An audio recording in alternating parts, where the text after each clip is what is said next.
Guys, we're super excited to bring you the latest project we've been working on. The Rule of Cars is a course that teaches you how to own and drive luxury cars such as this X6M without losing tens of thousands of dollars per year. Click the link below to find out how you can own and drive your dream luxury cars today. Guys, welcome back to the Desert Road. Today we have an exciting new car. So this is my new replacement for the Aviator. As you guys know, we previously reviewed the Aviator I bought several months ago. I was not the biggest fan of the car. Look, it's not the worst car out there, it's just not the right car for me. A lot of people love it, a lot of people praise a lot of the positive aspects of that car. Today, actually, we have its replacement. This is a 23 BMW X5 M50i. I was actually looking for X5s and X7s. This popped up, low mileage in this beautiful Dravit Gray. I mean, this thing is an absolute stunner. We got the 22-inch wheels on it. Let's do a quick walk around. We're not gonna do a full review today. We're gonna save that for another video. So make sure to stay tuned and subscribe to our channel to see that. I just wanted to kind of show you a little bit about the car and give you my initial thoughts on what I think.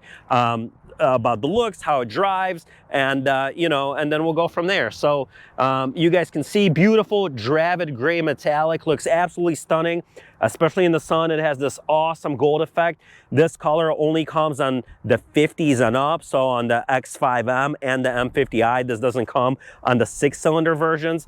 M Sport package, obviously. It's got the blackout package with the kidney grille. All the trim is blacked out. Looks absolutely great. I was looking for a certain number of options on here. That's why I really like this spec. It's got the executive package with the laser lights. It's got the driver assist package, so it's got all the radar cruise on here. I was specifically looking for this color or a black one, so I was able to find my #1 choice of color. Looks absolutely tremendous. Just typical BMW fare. This is a 23. It's got the red brake calipers. One additional tiny piece I really like the anniversary caps over here. BMW put this on certain cars from 22, 23, and 24. They come with that. You can see the badges on here.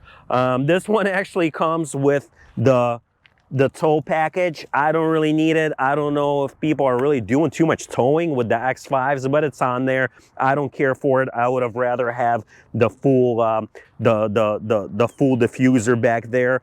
Obviously, M Sport exhaust. This V8 is fantastic. Couple additional points. You know, moving the X5 from the Aviator, it's definitely a step down in size. I can feel it all around. This actually feels like a significantly smaller car in various regards in the cabin as well as the rear seat, and you lose some trunk space here as well. I'll show you in a second what this rear space looks like, but with several children and road trips and things like that, I'm just worried that this might actually turn out to be a tad on the too small side. So I'm not promising you guys anything, how long this will keep around. It might be a month, it might be a year or a few. So we'll give this a shot with our family. I'll be very sad if this actually leaves, as my impressions are very high on this car, and I really love its driving dynamics. It's exactly the change I was looking for to get away from the Aviator. I'll show you a quick look here in the back seat. You can see even you know, with a child seat, just how tight, you know, things kind of get over here. This is a general complaint of everybody on the X5. The back seat does not offer that much room. So we'll just see how livable it is. You can see also we have the optional window shades. This has the 4-zone climate control. Let me show you the trunk just real fast. The X5 actually shines in the amount of trunk space. I compared these to the Cayenne and the Range Rover Sports. This definitely tops all of them on trunk space. It gives you enough space for a full-size stroller. You can fit a couple luggages on top of this. So in terms of a road trip, this might be adequate, but again, we're gonna try it out. We're gonna see how it is, and you know, again, give you our full lowdown, and you know, hopefully what it's like to live with a new X5 day to day. I'll try giving you guys updates as we go. Now, let's jump in the car. It's hot as hell out here in Scottsdale today, probably hitting close to 100 degrees. Let's take on our little drive and just give you my initial thoughts. Let's go. All right, guys, we're now inside this 23 X5. Again, this is the V8 version. I particularly like the M50i. I took the M version, the X5 MX6M, on a test drive. I really did not like how that drove, especially for a daily driver. This is such an awesome blend, you know, in the lineup, where it gives you still that awesome V8, but gives you that daily drivability in comfort mode here. This car does come on springs. It's almost like sitting at home on the couch. This particular version does not have the DHP, the dynamic handling option. I don't think I miss it. It drives fine, it handles fine. So I'm not sure if I needed that on this car. Couple other tidbits that made me really fall in love with this spec. One of them is this one comes option with the carbon fiber trim. Some of them come with just really funky wood that take away from that sporty aspect of this car. Also, with the executive package, you get all the glass controls. The regular shifter on here looks like a cheap Fisher-Price toy. These really kind of step it up a notch. Some people complain with these shift knobs that, especially in a sunny climate, it gives, it throws off a lot of light in your eyes. I haven't noticed that at all, and the light is shining here 24/7. So I love these touches. The other one that very few cars come option with is the Alcantara headliner. I really enjoy that Alcantara headliner here. It takes the car to a whole different level in terms of a luxury feel. Harman Kardon, that's based on the 50s. It sounds all right. It's not my favorite system by far. That's where the Aviator actually shined. It had the Revel 28 speaker sound system, absolutely fantastic. This Harman Kardon is like, very mediocre. I almost wish BMW would still keep putting the Bang & Olufsens in here.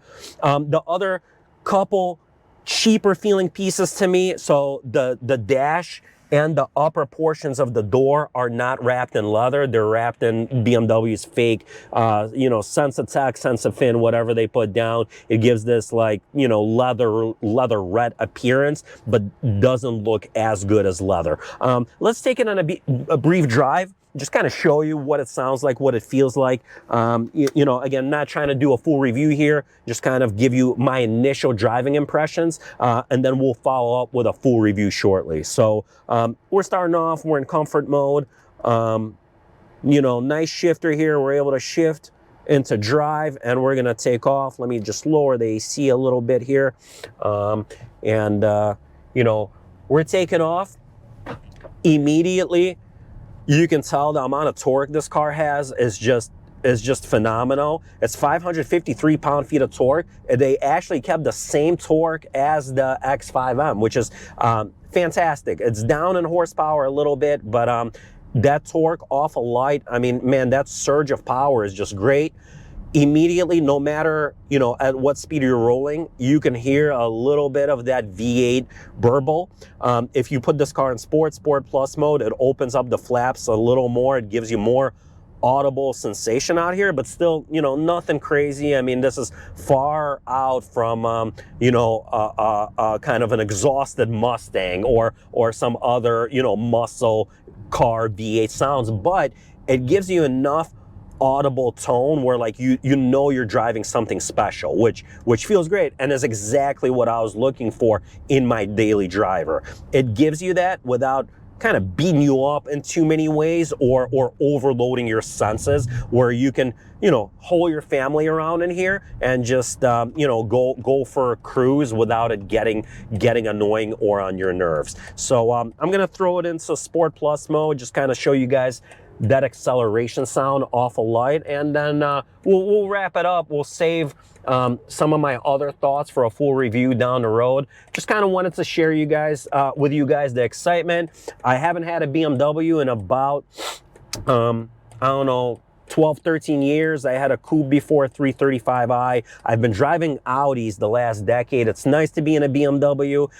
It feels pretty good. We'll see how this thing holds up over the next couple months or a year. Again, I don't think this is going to be my forever car, but for right now, I'm having a lot of fun with it at the expense of getting about 12 miles per gallon, as you would expect in something like this. Let's kick it down a gear, you know, we're in third gear and then give it, you know, a little bit of gas.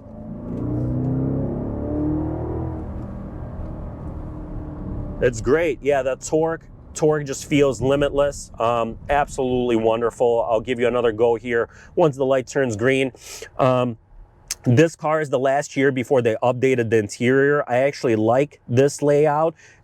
Feels sporty. The screens are great. You still have your touch controls here for the AC. I really like that. In 24, the updated model year, they changed all that. They just integrated into the screen. You have very fast access to all this. So let's take this off a light, just see exactly what this sounds like.